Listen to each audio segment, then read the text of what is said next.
Tu tak. Okay. Halo. Tak, kejap.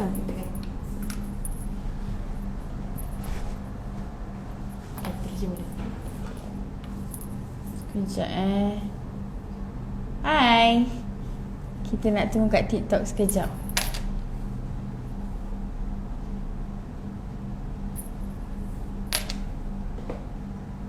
Dengar ke? Aku salah dengar kan.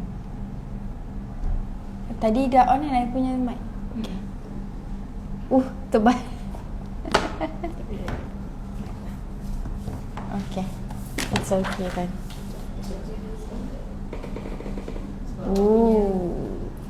Hari ni muka lain dekat TikTok dengan dekat Instagram. Kita orang which is jarang nampak muka ni. Okay, kita teruskan je lah. Ada wave lah. Okay. Hello, hi, good morning. Welcome to BMW. So hari ni for those yang baru dekat TikTok dan dekat IG yang tak tahu lagi apa Rafidah Enko buat ni kat sini, account firm kan.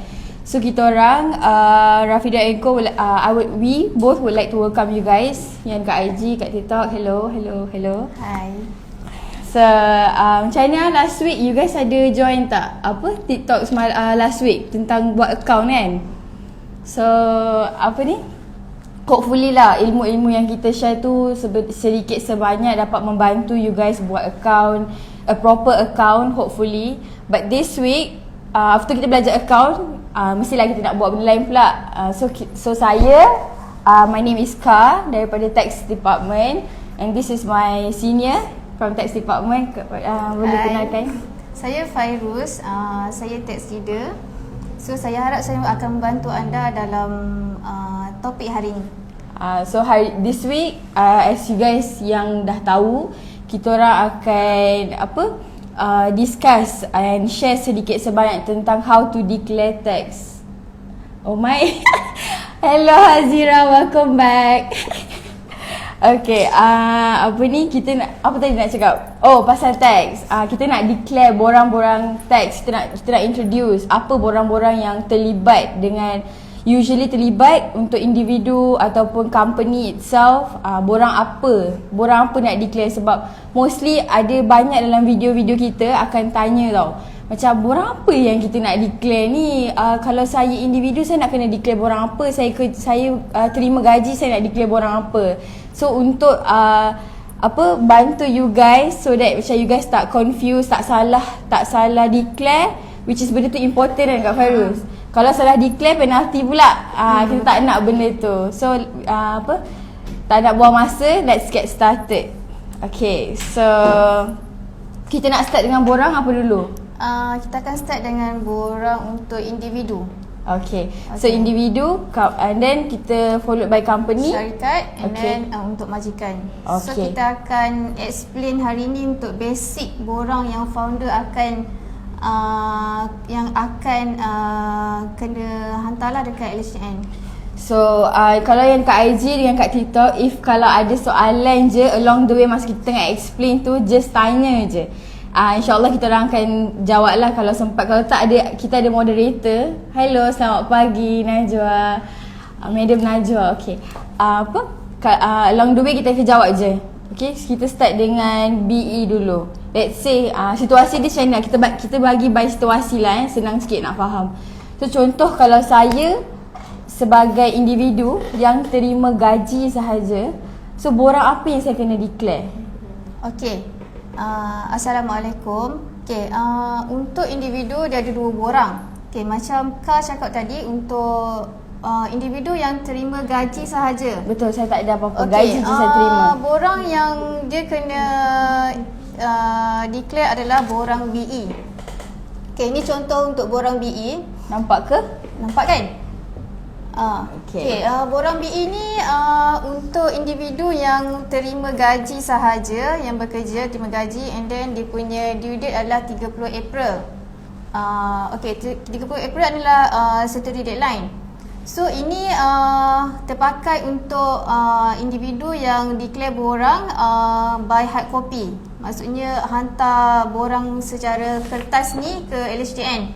So kalau by e-filing dia ada tambahan masa 15 hari. Faham. Okay. Contoh kalau macam e-filing tadi Kak Faris cakap pasal e-filing kan.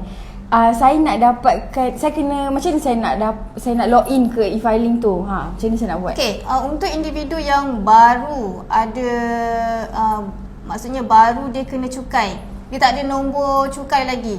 So dia kena maksudnya buat pendaftaran nombor dia melalui e-daftar untuk dapatkan nombor cukai dulu. So at the same time LHDN akan bagikan ID dengan password untuk masuk login dalam e-filing punya website tu.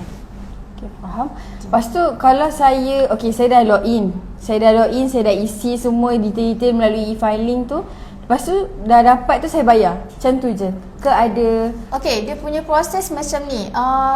Kalau orang yang terima gaji sahaja, normally majikan dia akan prepare dia punya form EA untuk individu tu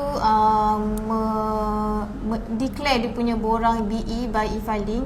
So before 30 April setiap tahun, dia kena submit borang ni dulu.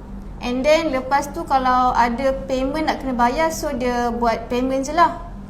So payment pun dia punya due date by 30 April jugalah.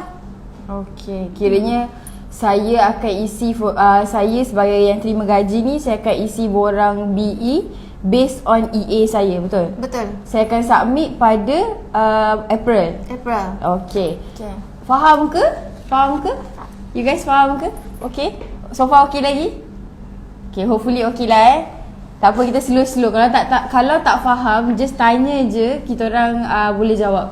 Okay, kita orang akan cuba jawab, insyaAllah. So next is kalau saya, situasi dia yang ni yang berbeza pula Kalau saya jenis saya adalah entrepreneur, saya ada business. So saya nak declare borang apa? Betul. Okay, soalan ni. Okay, untuk individu yang menjalankan perniagaan, macam Kak cakap dia ada enterprise. So borang yang dia kena isi adalah borang B. Berbeza dengan yang ada gaji tadi BE. So yang ni B sahaja. Tak boleh salah isi borang ya, nanti akan kena penalty. Dia ada penalty salah isi borang jugalah. So due date untuk borang B ni adalah 30 Jun. Untuk yang by hard copy lah. And then kalau e-filing macam biasa dia ada tambahan masa sebanyak 15 hari. So 30 Jun ni setiap tahun. Dia fixed date dah. And then tambahan masa tu adalah by 15 Julai setiap tahun. Okay. Tapi kalau let's say saya which is yang ni question ni macam ramai juga yang tanya. Kalau let's say saya ada business tapi saya terima juga gaji. So borang apa? Dua-dua borang ke? Saya nak kena BE dengan B ke? Saya nak kena submit? Oh, tak perlu. Dia B individu tu sama ada dia kena pilih BE atau B. Kalau gaji BE, kalau B B. Kalau business B. So macam Kak cakap, dia ada gaji and then dalam masa yang sama dia buat business juga. Betul. So dia kena submit borang B. Kiranya gabungkan lah. Maksudnya income daripada gaji tu campur sekali dengan business dia. Tapi kalau macam tadi, kalau BE saya submit guna EA, betul? Saya based on EA saya. Tapi kalau B saya nak submit guna, saya tak ada EA. Maksudnya saya nak guna apa? Okay, kalau B normally enterprise dia kena prepare dia punya profit and loss account. So dia kena hire accountant ataupun dia boleh buat sendiri account dia. Maksudnya tax tu daripada account yang akan di-prepare tu. Faham. So bila dapat keuntungan maksudnya bila kita dah kira tax daripada dia punya account tu, so kalau dia ada gaji juga akan campur dengan gaji tu. So kena declare dalam borang B lah. So kat situ ada soalan, macam mana nak cara-cara nak isi borang B tu? Okay, macam mana cara-cara nak isi borang B? Ini by manual dulu Manual dulu. Okay, contoh borang dia macam ni. Borang ni boleh dapat daripada mana? Okay, borang ni kita boleh dapat daripada website LHDN www.hasil.gov.my. So ambil dekat bahagian borang tu boleh muat turun borang. Tapi dia ada syarat-syarat lah kalau nak isi hard copy form. Tapi kita advise untuk terus isi ke e-filing lah. So dia punya e-filing basically sama je lah dekat dia punya borang hard copy ni. So ada dua cara lah, nak submit direct boleh ataupun nak e-filing pun boleh. Boleh. So untuk individu sekarang ni masih boleh dikemukakan secara hard copy, tapi LHDN akan advise lah baik guna e-filing. So lagi senang, jimat dan mudah. Tu ada yang tanya nanti live ni safe tak? Kalau sebab saya tak dapat join. Nanti marketing kita lah akan uruskan nanti. Sebab tak tahulah, you guys safe ke?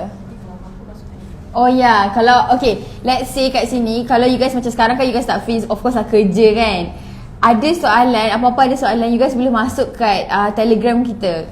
Di bio kita ada link.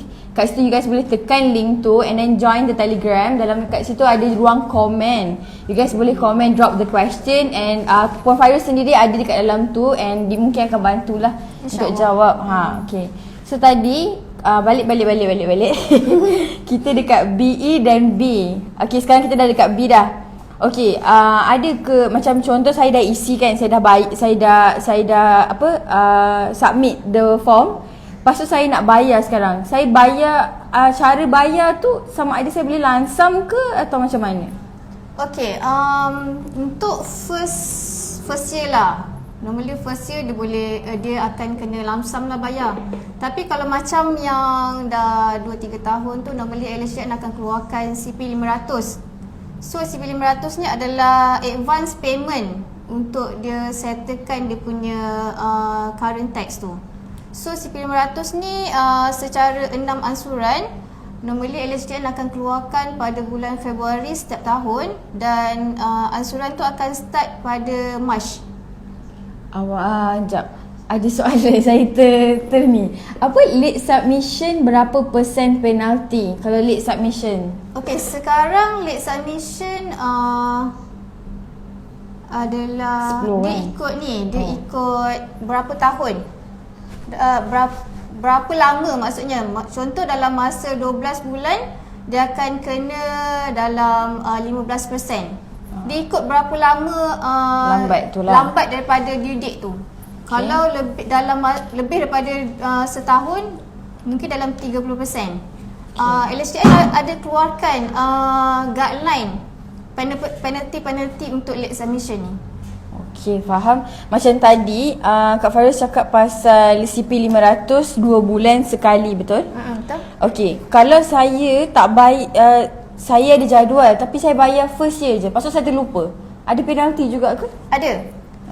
Dia akan kena 10% penalty based on outstanding tax yang dia kena bayar lah. Contoh bulan tu dia kena bayar 100. So penalty dia 10% daripada 100 tu adalah RM10. So dia akan accumulate lah dia punya penalty tu kalau tak bayar, semua ansuran tu tak bayar. Okay, faham. Okay, so untuk individu ada lagi ke borang? Okay, so far memang ada dua sajalah untuk individu, BE dan B. Okay, cuba kita summarizekan untuk individu ni. So tadi okay, macam mana? Kalau saya terima gaji, saya declare borang BE. Kalau saya ada bisnes, saya declare borang B. Betul. Tapi kalau saya ada bisnes dan saya ada gaji, saya declare borang B. Okay.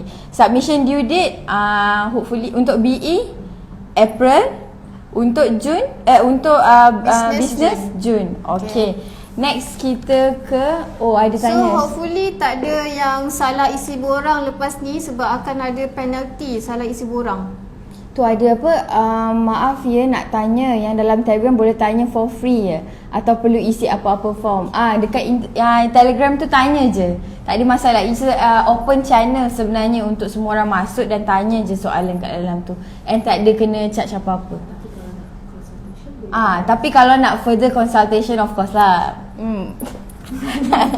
Okay, next kita moving on to syarikat. Okay, syarikat kita nak kalau saya ada Sendirian Berhad, syarikat Sendirian Berhad, borang apa yang saya perlu declare ya? Okey, untuk company Sendirian Berhad, LHDN dah tetapkan borang C untuk dia declare setiap tahun.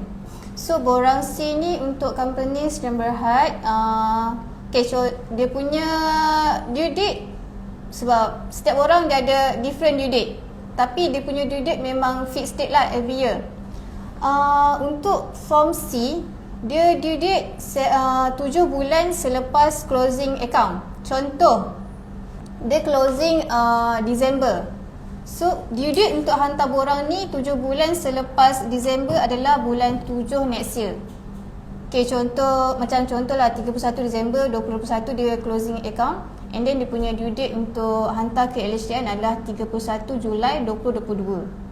Tapi kalau sekarang ni memang wajib company Sendirian Berhad dia buat e-filing dia punya form C. So e-filing akan dapat tambahan masa selama 30 hari. So tak boleh kita nak submit macam tadi B kita boleh submit direct to LHDN. Hard copy. Okey, kalau C tak boleh lah. C start 2014.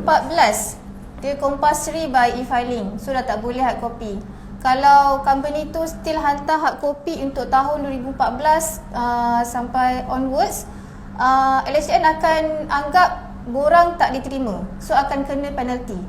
Okey, so kalau saya dah isi e-filing semua, saya submit, saya macam tadi let's say kalau nak bayar lansam, okey lah, which is kalau kita punya tax murah. Tapi kalau tax kita mahal, macam ni kita nak bantu ourselves untuk tak adalah kita kena penalty kalau kita tak bayar. Okey, tak bayar pun akan kena penalty, late payment, 10%. So untuk meringankan beban company Sendirian Berhad, LHDN keluarkan satu guideline lah yang company Sendirian Berhad dia kena kemukakan anggaran cukai. So dalam form CP204, CP204 lah.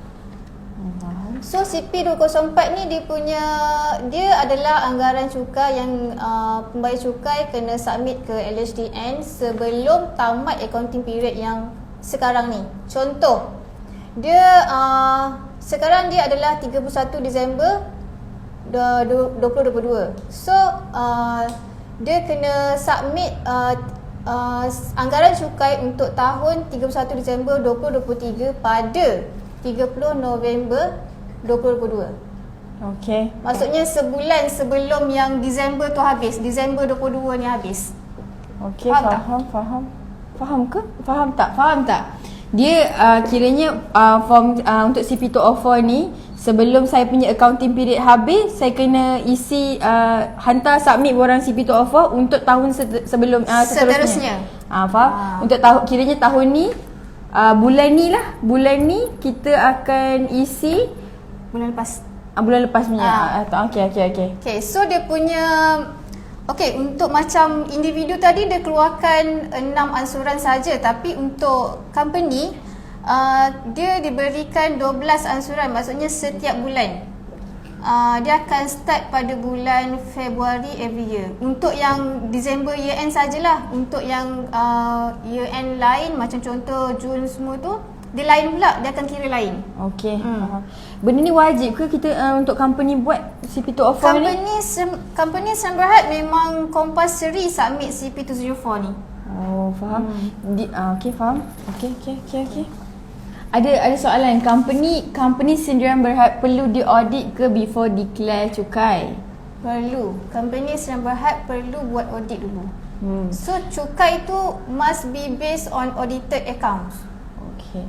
Akak tadi sebenarnya kata lupa something, borang P. Okay. Kalau saya, situasi dia macam ni. Kalau saya ada business, tapi business tu bukan saya seorang je, saya ada partner. So saya nak declare borang apa? Okay, kalau macam case macam ni, ada 2 person dia incorp partnership. Okay. So maksudnya perkongsian lah kan. So untuk perkongsian dia kena submit form P, borang P. So borang P ni dia punya submission sama macam borang B, tapi 30 Jun juga, and then extension pun 15 hari by e-filing. Hard copy tak ada extension. So tapi difference dia dekat sini, borang P ni dia tak dia just mention berapa portion setiap perkongsi akan dapat. Dia tak ada bagi detail berapa tax yang setiap perkongsi kena bayar.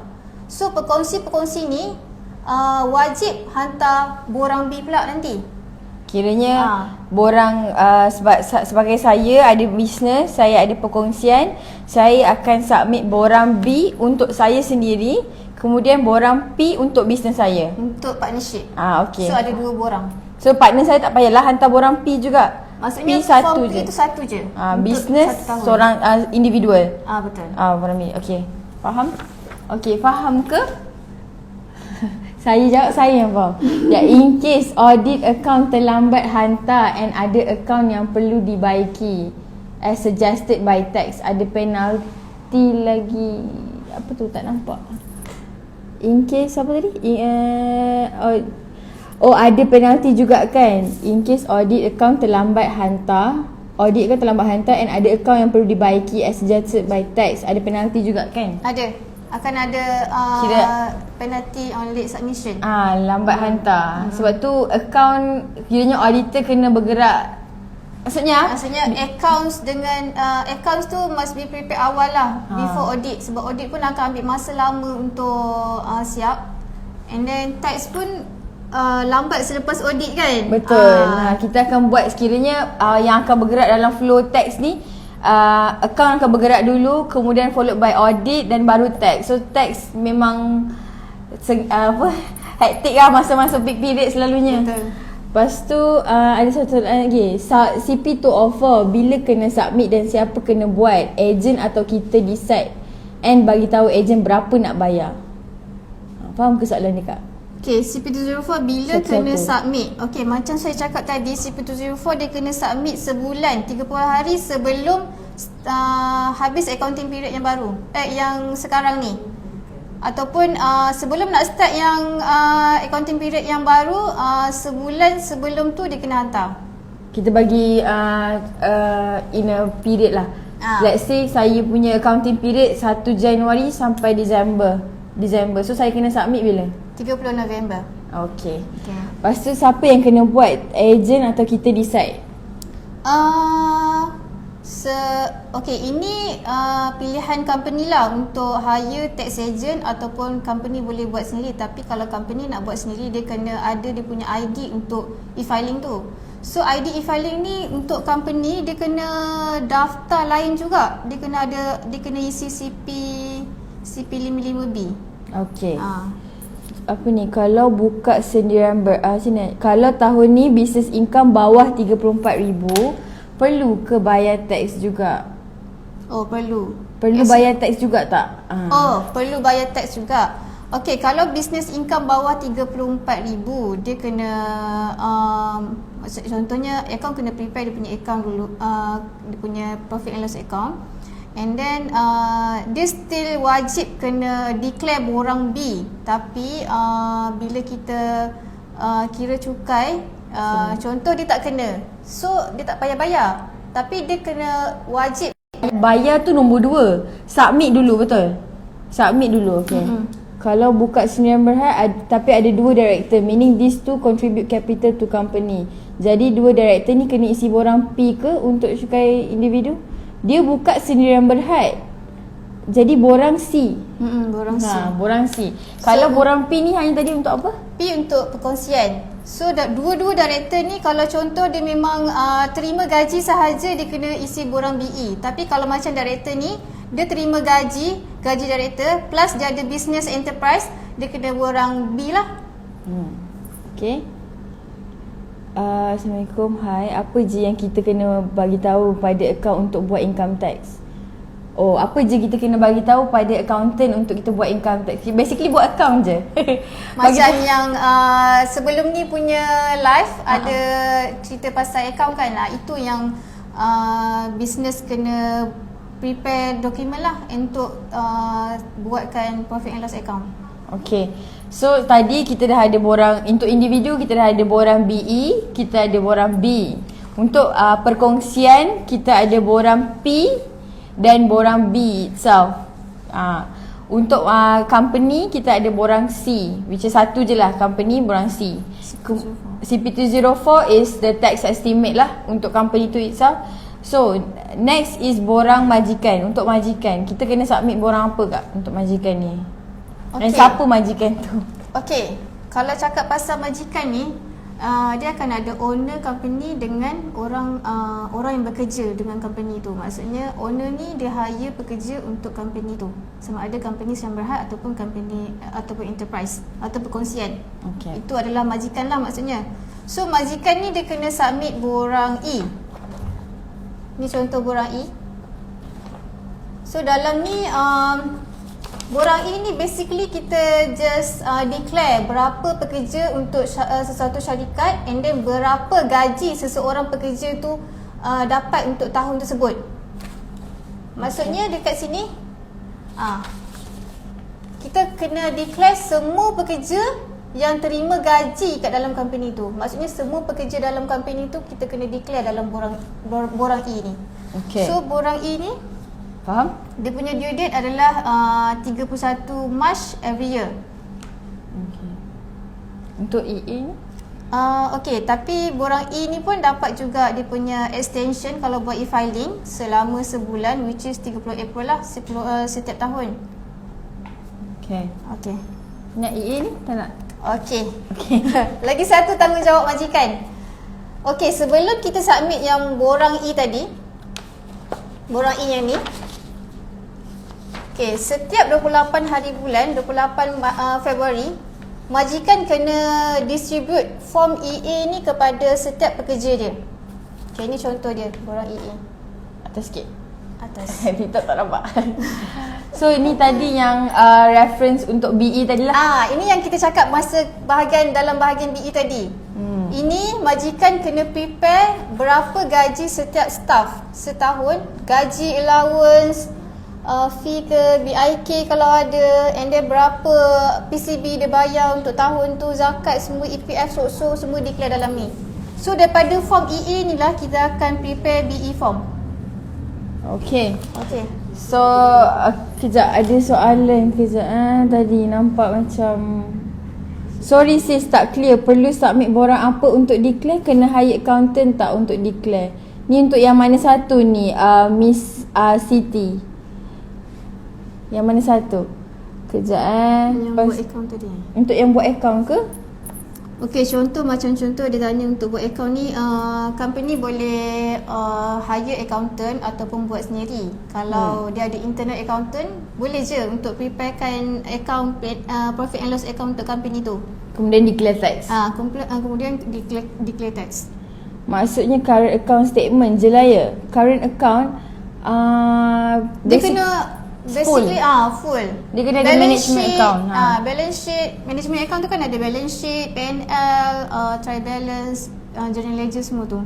Yes. So sebab nanti kan bila tax agent prepare dia punya tax computation, MA ni, full MA ni memang diperlukan untuk buat tax computation ni. Okay. CP204. Kalau every year tak ada tax, endowment kena submit juga ke? Okay, untuk ini menarik. Untuk company Sdn Bhd, even dia dormant pun memang compulsory untuk submit CP204 sampailah dia close file tu. Barulah dah tak payah submit. Koperasi kena submit CP204 ke? Kalau tak buat, ada apa-apa problem tak? Koperasi CP204. CP204 ni basically memang wajib. Kalau tak buat memang akan ada penalty lah. Basically LHDM Khas untuk zakat dari tolakan gaji ke atau zakat yang staf bayar? Untuk bahagian zakat dekat borang EA, khas untuk zakat dari tolakan gaji ke atau zakat yang staf bayar. Ni untuk borang EA ni khas untuk zakat yang tolak daripada gaji saja. Kalau yang zakat yang staff bayar sendiri tu itu lain. Okay. Tapi still boleh set off against dia punya tax jugalah. Okay. Tadi due date untuk borang form E tu akak dah cakap ke? Dah. Okay. Borang form E kita punya due date is 31 March every year. Okay, alright. Okay, I rasa kita sum up untuk hari ni lah kita nak bincang pun introduction baru. Sebenarnya ada banyak lagi income tax punya form, of course. Tapi kita slow-slow lah belajar dulu, kita kenal dulu. This is basically borang-borang yang terlibat untuk individu ataupun entrepreneur tu sendiri. Contoh tadi kita ada borang BE, borang B, borang C, borang P dengan borang E. 5 kita bagi. Which is tu pun macam dah pening kan. Actually banyak lagi borang dalam LHDN punya, kita kena comply dengan LHDN punya guideline ni. Tapi ini basic forms yang founder-founder akan buat sebenarnya. Dia dah tanya satu soalan ni last lah. Okay, kita jawab macam ada banyak soalan tapi macam kita tak sempat nak jawab. Last tu ya, amount tax payable di audit report dan tax form memang berbeza ke sis? Okay, normally auditor dia akan provide dia punya tax provision dekat dalam auditor report tu. Basically more or less sama jugalah, sebab itu memang pengiraan cukai daripada tax jugalah, tax department. Betul? Okay. Alright. I guess I rasa tu je kot untuk this week. Memang tak sempat, kita memang rushing sebab memang 30 minit je hari ni kita nak live, tak nak lama-lama sebab nanti bosan. Sebab nanti korang pun pening. So for those yang ada soalan, macam saya cakap tadi, kalau ada soalan just click on our bio, pergi kat dalam tu ada link Telegram. Masuk join Telegram tu and then drop your question. InsyaAllah kita orang semua akan bantu jawab. And then tu je lah kot. Okay, see you guys next week. WhatsApp apa? Kejap apa WhatsApp apa? Kejap Okay, kalau siapa-siapa nak kita nak hire kita sebagai, ataupun dia boleh pilihan sama ada nak buat sendiri ataupun nak hire tax agent. So siapa-siapa yang nak rasa susah sangat, let's us do for you. Biar tax agent ni yang buat. So boleh contact kita punya marketing team. Yes, jumpa next week, hari yang sama, timing yang sama. Alright guys. Okay. Bye bye. Thank you. Assalamualaikum. Assalamualaikum. Hatu.